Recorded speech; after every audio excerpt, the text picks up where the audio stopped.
Greetings and welcome to the Reparenting Daily podcast.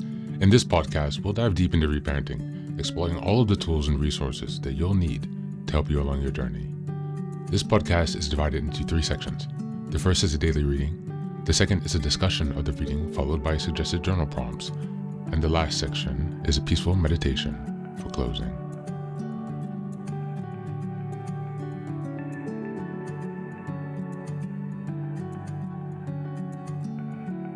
Good morning, good afternoon, and good evening from whenever and wherever you're joining us today. I'm so glad that you're here as we continue on this journey of self-expansion and growth. If this is your first time, welcome. Before we dive in, a quick reminder. Like, share, and subscribe to this podcast on Apple Podcasts, Spotify, and YouTube. Your support here helps spread the word and grow this community of self-reparenting.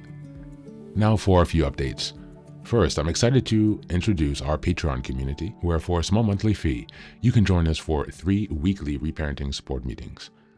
Sundays, we have a guided meditation for emotional grounding. On Tuesdays, we have a book club discussion for deeper discussions and growth. And on Thursdays, we have open topic conversations for real-time support on any topics that may come up. You can find all of the details about what's included in this community by going to the Reparenting Daily website and checking out the community tab. In addition, we now have a WhatsApp support group, a global network of fellow travelers available anytime you need encouragement, guidance, or a simple connection. This is just one of the many ways we're building a strong, supportive space for your reparenting journey. The next announcement is that I've just released my first few books. The first is the Reparenting Daily Journal, a structured 365-day guide to help you work through reparenting day by day. Starting in 2025, each month focuses on a key theme with weekly sub-themes. The Reparenting Daily podcast episodes align with the journal, making it an interactive and immersive experience to help you stay focused and ensure real progress this year. Now for the next announcement, I'm thrilled to introduce Fairy Tales for Reparenting Daily, a collection of 3 books inspired by Jungian analysis, mythology, philosophy, psychology, and most importantly, the work of Marie-Louise von Franz. These short, simple stories are designed to help you reconnect with your inner child and experience healing through storytelling. What makes these books unique? Well, at the end of each story, there's a deep dive analysis exploring its themes, explored by journal prompts to help you reflect on how these lessons relate to your personal journey. All of these books are now available on Amazon, so go ahead and take a look and support this project. Reparenting is a journey of growth, iterative change, and continuous improvement. Much like nurturing the bonsai tree, it requires patience, care, consistency, and attention. Thanks for being here and supporting this work, and for committing on your journey of self-expansion. Now, without further ado, let's dive into today's practice. Today's reading is from the ACA Daily Meditation. It's entitled Family Relationships. Just as a reminder, we're in May and the theme is emotional regulation. We're in week 2, which is the 8th until the 14th, and the theme for this week is Managing Strong Emotions. Family relationships.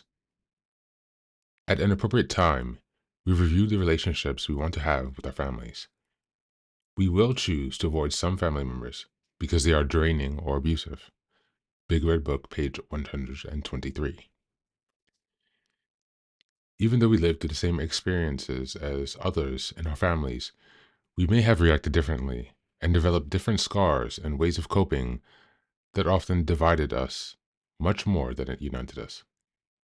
When we begin our recovery in ACA, this divide makes it more difficult to be around the circus that is our extended family.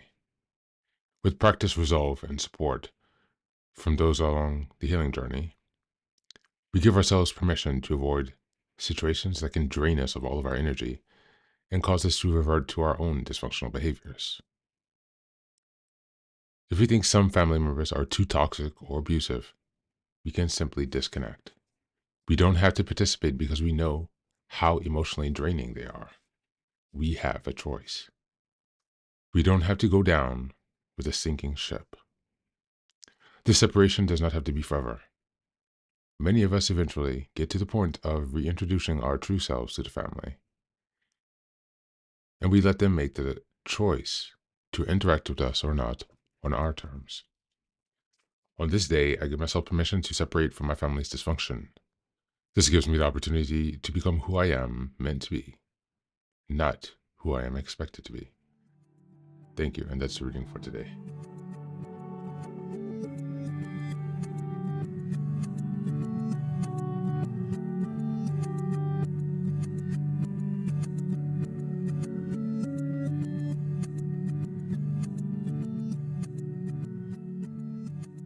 Welcome back, welcome back. Today's reading on family relationships from the ACA Big Red Book is a powerful reminder that emotional regulation often begins with setting healthy boundaries, especially when navigating complex family dynamics. This resonates with the theme emotional regulation and this week's focus on managing strong emotions. The text acknowledges that even though we may have shared experiences with our family members, each person expresses and processes their experiences differently. These differences often lead to emotional distance, misunderstandings, or even toxic patterns. For adults of dysfunctional families, being around family can trigger intense emotional reactions, anger, guilt, anxiety, or deep sadness that are difficult to manage without support or preparation. Emotional regulation in this context means recognizing what relationships are too triggering or harmful to engage in right now and choosing with courage to step away for the sake of healing. The reading emphasizes that you have a choice. You do not need to stay in an environment that re-traumatizes or drains you. This is an essential lesson in emotional self-protection and empowerment. Recovery often requires a space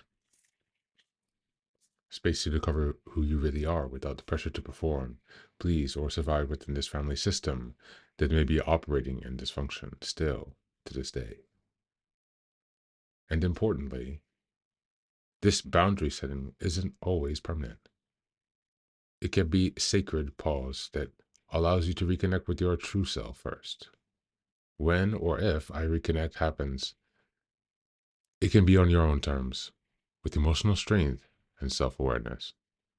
Emotional regulation in this case is not just about calming strong feelings, it's about honoring them as signals that guide you towards safety, authenticity, and long term healing and self expansion.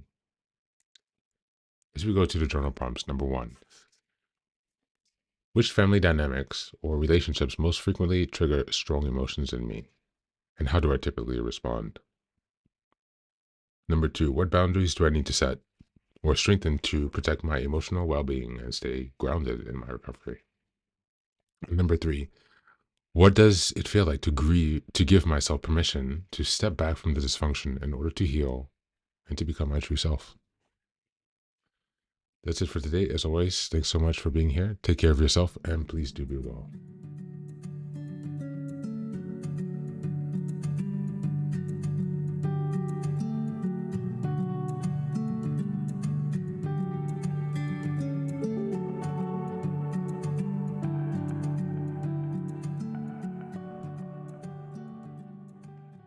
Welcome back. Welcome back.